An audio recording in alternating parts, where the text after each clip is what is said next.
Hello everyone, welcome to Ridgecrest Talk. I'm Tom Wiknich, and today we have a special guest, Joan Johnson from the Naval Air Warfare Center Weapons Division. She's the new Executive Director, and she joins us today for her first interview locally on TV. So we're going to go nice and easy on her so she doesn't make any mistakes. Thank you. I appreciate that. Being friendly? That's fair. That's good. Okay. Anyway, this will be a great program today. Hope you enjoy it. Welcome, Joan. Thank you. Appreciate you joining us here appreciate today. the invite. All right, good. It's good to see you this morning. Well, anyway, welcome as the Executive Director of NAWCWD. So, how are you adjusting to this new job you've got?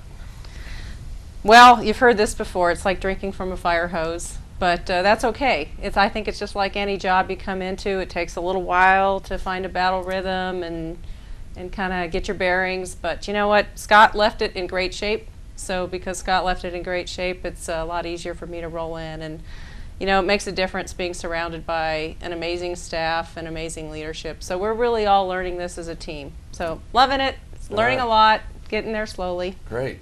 You mentioned Scott. Did you get a chance to work with him before you took over his position, or yeah, was it just dumped on you and here you go? No, we had hoped for about a 3-month transition. That turned into about a month. But you know what? A month was good. So we got about a month overlap before Scott retired.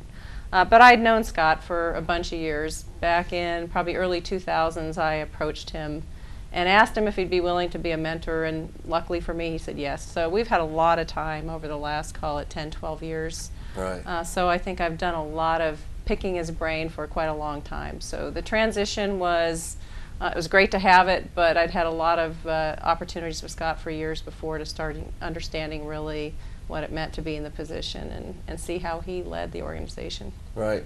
So how's it feel to be the second woman ED from NAWCWD, following Karen Higgins?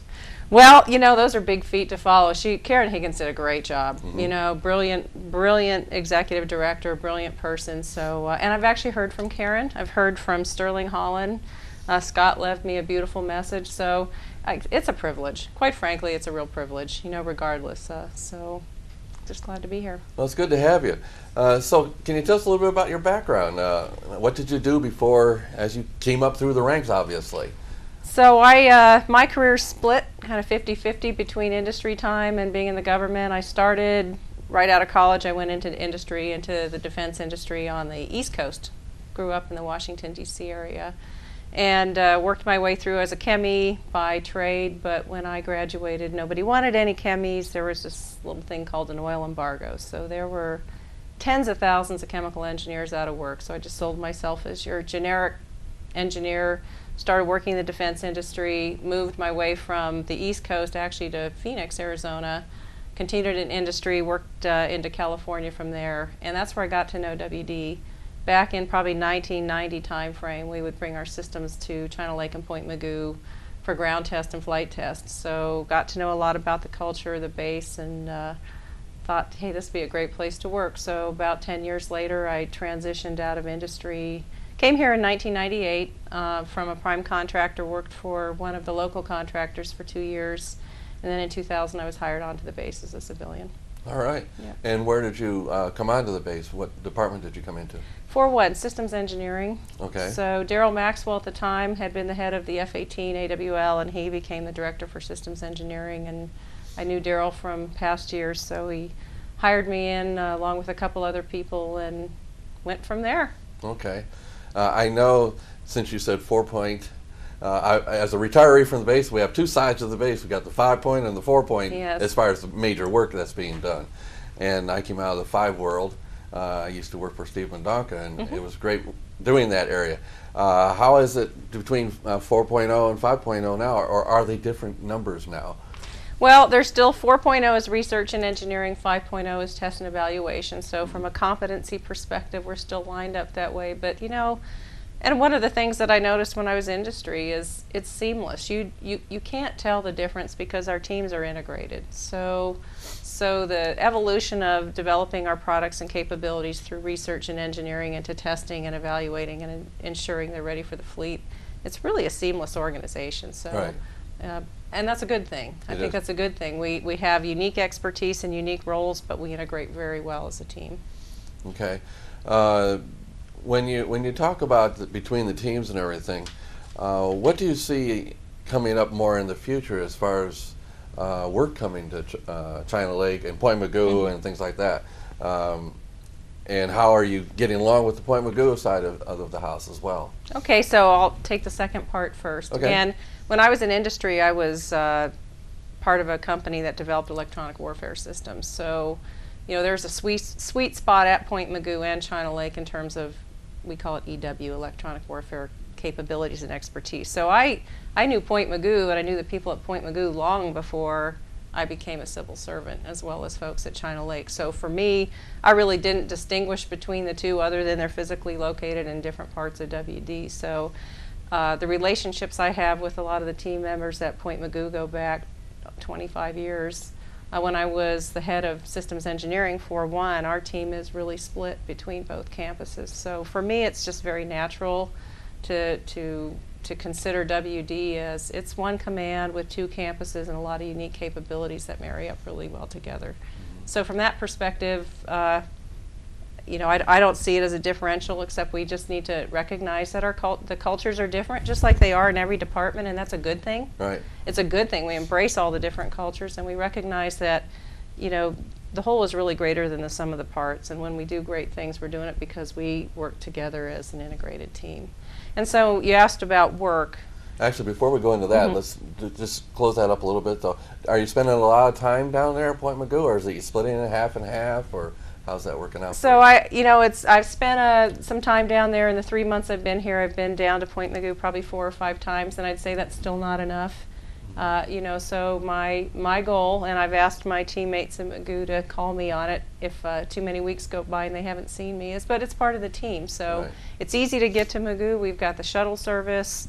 There's no reason not to be there. We've got an awful lot of activity going on with our ranges and the electronic warfare work there. So I have a commitment that not just that I need to, I want to spend more time with the team. That's how I can become a very informed advocate for what we do. Okay. All right, we're getting ready to take our first break. Okay. So after the break, we'll pick up where we're leaving off here, because I did have a couple other questions in there we missed. Sounds Stay good. with us, folks. We'll be right back.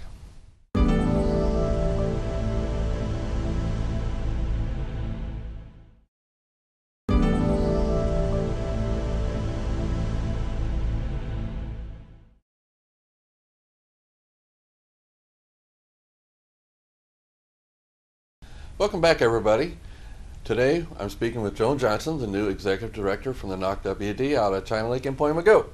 And she was talking before the break on how we have the 2 campuses and how you are trying to split your work between both campuses. And I know that's a chore, because I had to do that too for my last 5 years when I was out there. And it is hard to get back and forth between the places, even though we have the shuttle. Anyway, I was wondering, can you tell me, are you getting out to visit the areas of both bases and seeing more what we've got going on out there?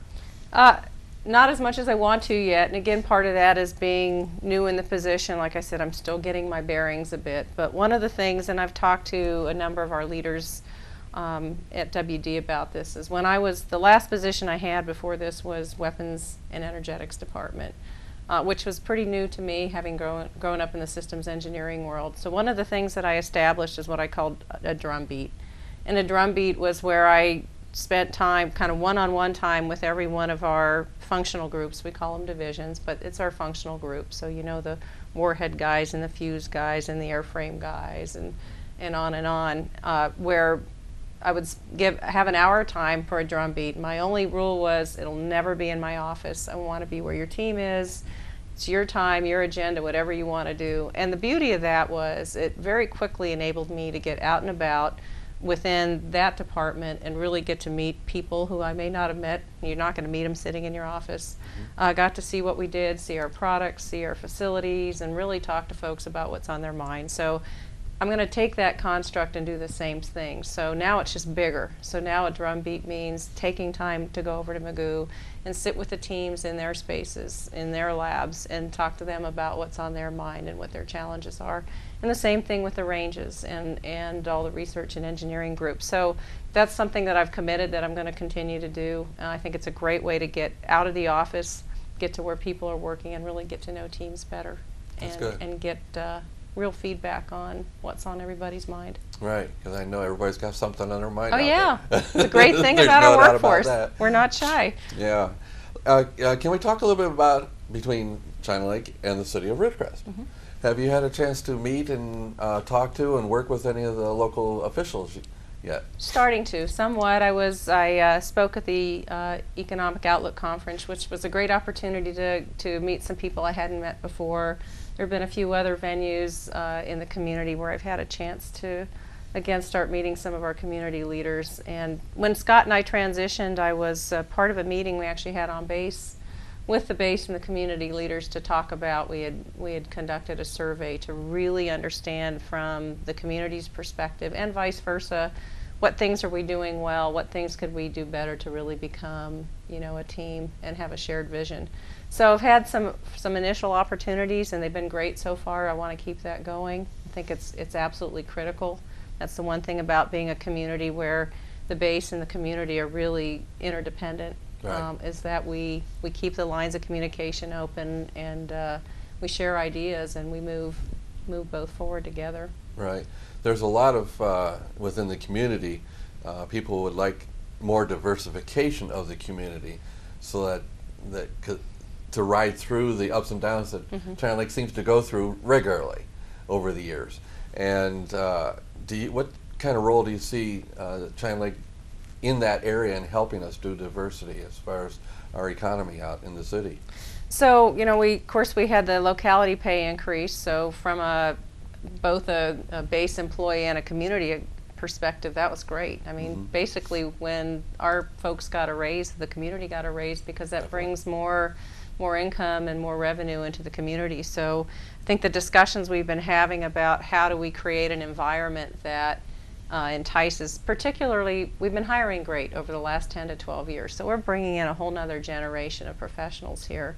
And we want them to stay. We want them to stay in Ridgecrest and live in Ridgecrest, shop in Ridgecrest, dine in Ridgecrest, and stay on the base. So we've got a great opportunity and a lot of great ideas in terms of how we can leverage great ideas and suggestions from those young professionals, among others, as to how we can evolve Ridgecrest to be, you know, a great place not only to live and work, but a great place to enjoy your time off on the weekends and the evenings. And they have a lot of great ideas. I think we shared some of them when we got together, and it was about November time frame. Right. So kind of from a diversity perspective, I'd say really what it is we want to make sure as a community we continue to evolve as we bring in future generations, you know, of community members here. And they've got a lot of great ideas. Right. Remember, there was just recently a press release about a competition to do some new programs that some of the engineers got to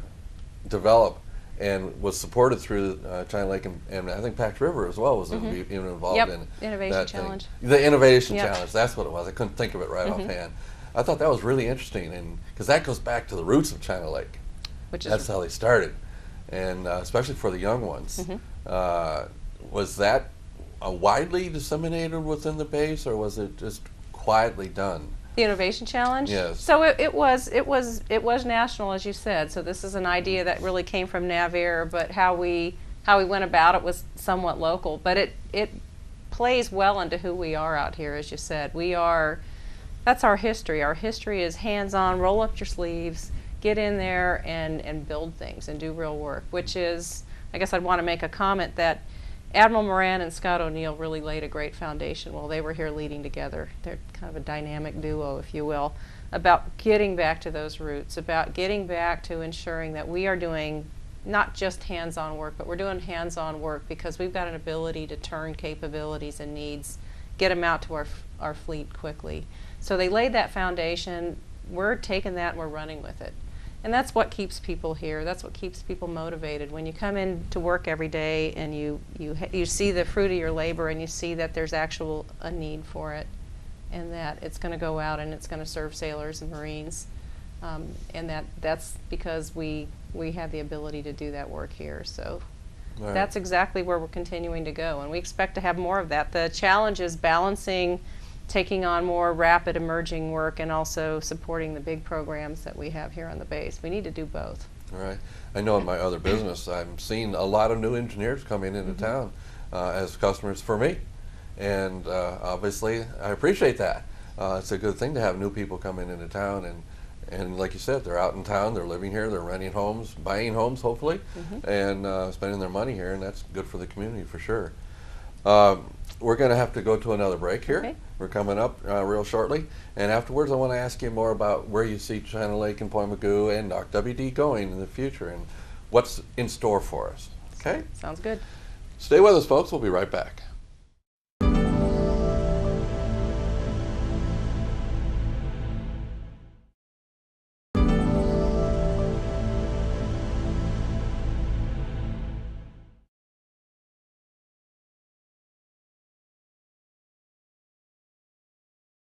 Welcome back, everybody.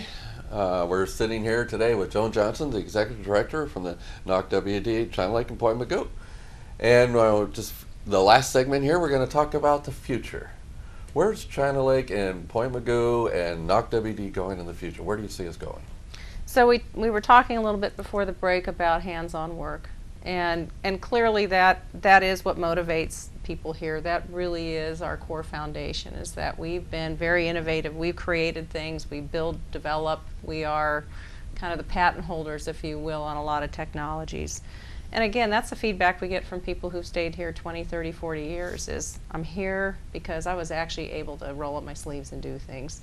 So when we talk about the future, we're continuing and working very aggressively through the Assistant Secretary of the Navy for Research Development and Test and Evaluation on bringing more what we call prototyping and experimentation work onto the base. And what that specifically is, you know, there's a lot of what we call gaps. Gaps meaning there's things that our warfighters need that they don't have in their toolbox right now. Some of those take many, many years to develop and millions, if not billions of dollars. But other things we can come up with ways to turn a capability and get it in the hands of a sailor or Marine very quickly because we know how to do it here. So that there is a recognition, I would say, and a resurgence within the Navy and the Department of Defense that our government labs, in our case we're a Navy lab, we've got the ability to do that. And we can do it quickly and we understand what our warfighters need. So we're going to see more of that work coming in. That's great. That is exactly what entices people to come here, and it's what keeps people staying here, is that we get to create and build and develop and actually give things, give tools, give capabilities to the warfighters. So we're going to see more of that continuing to come in. You know, the defense budgets are a little flat, but ours is not. WD is really healthy right now, and I like to believe we're healthy because when our customers and our sponsors need to go somewhere to get work done, they realize they get great value here. So that, you know, you come back to the ones you can depend on.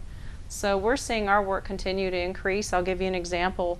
The F-18 program, which has been big bread and butter for us for many, many years, you know, we thought 3 or 4 years ago that was going to start drawing down. Well, it's not drawing down. It's not drawing down at all for the Navy, and our work here at both China Lake and Point Mugu to support those aircraft is growing. So we're actually ramping up. We're still hiring. We're going to continue to hire. Our numbers are going to grow because we've got real demand.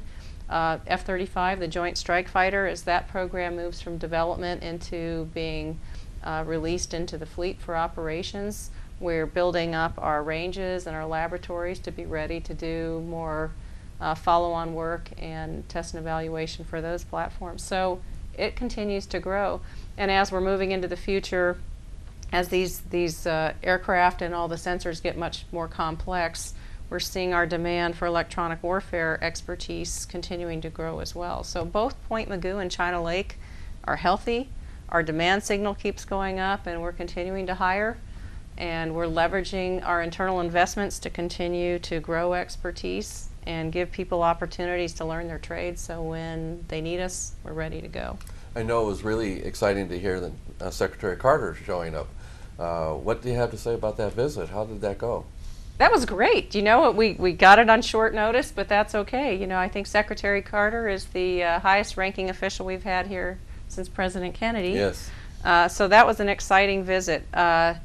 We got great feedback from his staff, so at least what we heard from them both before, during, and after is that the visit was spot on. He had some very insightful comments, and I know he spoke to the press while he was here, and he made it very clear that that DOD needs facilities and ranges like we have here at Point Mugu and China Lake. They're critical to national security. They're critical to the strategic mission of the Defense Department. So that was all good news. Not a surprise for us, quite frankly. But it was great that he came out here. And we're seeing more high-level, high-ranking officials who are soliciting us to come out, both in the Navy and the Department of Defense. Mm-hmm. That's good news. Yes. From my perspective, that means that they see that there is military value in WD, and they want to see it for themselves. Right. I know we've also had a lot of relationships with foreign countries. What kind of foreign country activity do we see coming up? Busy. We are anticipating about 1,000 official foreign visitors here this year. I believe we've got Finland's out. They're actually in the process. They already have folks out here, more to come. The UK is out here quite often. We may be getting Italy out here. And I know I'm missing a few others, but we've got about 1,000 foreign national visitors, and that's a healthy piece of the work we do as well for some of the aircraft that I mentioned earlier and the systems that support that. Mm-hmm. How are the range operations going? Are they staying busy? Oh, one-arm paper hanger is busy. The ranges are busier.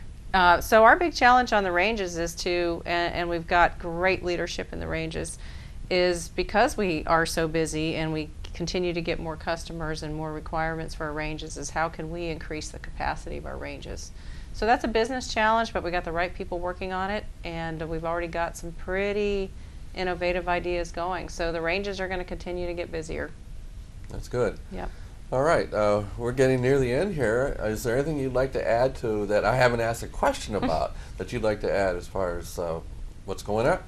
Well, I guess just maybe a closing comment is that I'll tell you, these are really exciting times for us at WD right now. And for some of the things we talked about, the work continues to increase. Our ability to do rapid development and prototyping so we can turn very innovative solutions out to the warfighter very quickly. That demand is increasing, so our workforce enjoys what they're doing. We know that we are completely relevant for the warfighter. We're continuing to hire. We're excited about our relationship with the community and where we're going in the future. I'm really excited when I see the talent in the young professionals we've brought on in the last 10 to 12 years. They are sharp. They are sharp. How do you like working with the Admiral? Oh, he's great. He's terrific. He's a very bold and decisive leader, which fits WD perfectly. That's who we are. That's what we like. He's challenging the workforce. He's saying be aggressive, take risks. And what I'll tell you I really appreciate is that he acknowledges and he really respects the experience that our workforce brings to bear to solve hard problems, and he's leveraging that for all the right reasons. So I would say the command's in great shape. Right. Yeah, because I always held the philosophy that a good leader is the function of his support, he or she. Mm-hmm. Okay, I use that in a generic term, that you can only be as good as the people you have working for you, and you need those people. Yeah, and as I said, he recognizes that, and he is leveraging it, and he's challenging us all to think different, which, like I said, that's the sweet spot for WD. Mm-hmm. That keeps people motivated. All right. Okay, well, we're getting ready to wrap up. I want to thank you for joining us today. Thank you. I want to make sure that you know that if there's ever anything you want to come in and talk about, even if it's just a news segment or something like that, you're welcome to come to KZGN and talk to us anytime you want to. The station's yours just for the asking. Okay? Great. Thanks so much. Appreciate your time. All right. Thanks, everybody. And today we have, and thank Joan Johnson, Executive Director from NAWCWD, joining us today.